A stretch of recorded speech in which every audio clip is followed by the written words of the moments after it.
दोस्तों जय श्री कृष्ण। दुरात्मा कीचक का भीम ने अंत किया।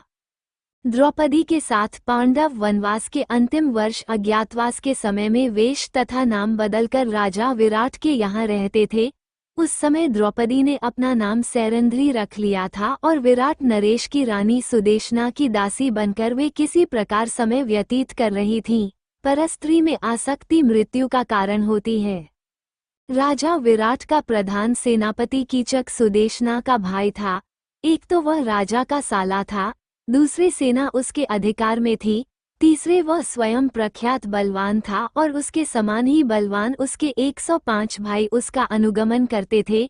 इन सब कारणों के कीचक निरंकुश तथा मदान्ध हो गया था। वह सदा मनमानी करता था। राजा विराट का भी उसे कोई भय या संकोच नहीं था। उल्टे राजा ही उससे दबे रहते थे और उसके अनुचित व्यवहारों पर भी कुछ कहने का साहस नहीं करते थे। दुरात्मा कीचक अपनी बहन रानी सुदेशना के भवन में एक बार किसी कार्यवश गया। वहां अपूर्व लावण्यवती दासी सैरंध्री को देखकर उस पर आसक्त हो गया। कीचक ने नाना प्रकार के प्रलोभन सैरंध्री को दिए। सैरंध्री ने उसे समझाया, मैं पतिव्रता हूँ, अपने पति के अतिरिक्त किसी पुरुष की कभी कामना नहीं करती, तुम अपना पाप पूर्ण विचार त्याग दो। लेकिन कामांध कीचक ने उसकी बातों पर ध्यान नहीं दिया। उसने अपनी बहन सुदेशना को भी तैयार कर लिया कि वे सैरंध्री को उसके भवन में भेजेंगी।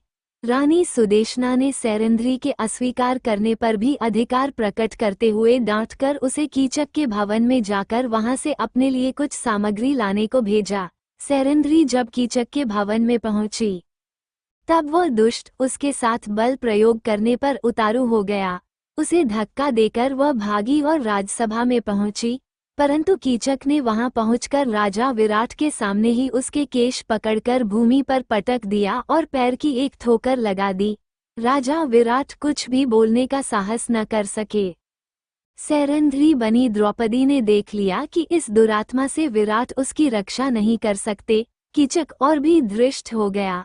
अंत में व्याकुल होकर रात्रि में द्रौपदी भीमसेन के पास गई और रोकर उसने भीमसेन से अपनी व्यथा कही। भीमसेन ने उसे आश्वासन दिया। दूसरे दिन सैरंध्री ने भीमसेन की सलाह के अनुसार कीचक से प्रसन्नतापूर्वक बातें की और रात्रि में उसे नाट्यशाला में आने को कह दिया। राजा विराट की नाट्यशाला अंतःपुर की कन्याओं के नृत्य एवं संगीत सीखने में काम आती थी। वहां दिन में कन्याएं गान विद्या का अभ्यास करती थीं, किंतु रात्रि में वह सूनी रहती थी।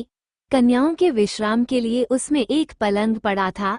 रात्रि का अंधकार हो जाने पर भीमसेन चुपचाप आकर नाट्यशाला के उस पलंग पर सो गए। कामांध कीचक सज धज कर वहां आया और अंधेरे में पलंग पर बैठकर भीमसेन को सैरंध्री समझकर उसके ऊपर उसने हाथ रखा। उछलकर भीमसेन ने उसे नीचे पटक दिया और वे उस दुरात्मा की छाती पर चढ़ बैठे। कीचक बहुत बलवान था, भीमसेन से वह भिड़ गया।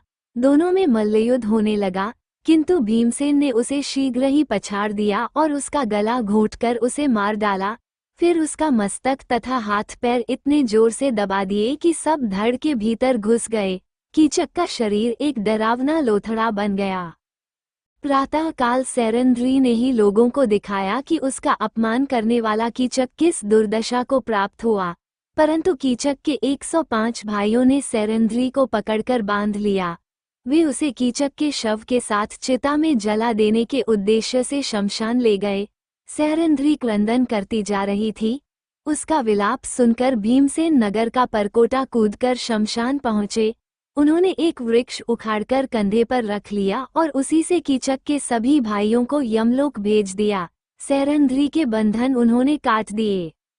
अपनी कामासक्ति के कारण दुरात्मा कीचक मारा गया और पापी भाई का पक्ष लेने के कारण उसके 105 भाई भी बुरी मौत मारे गए।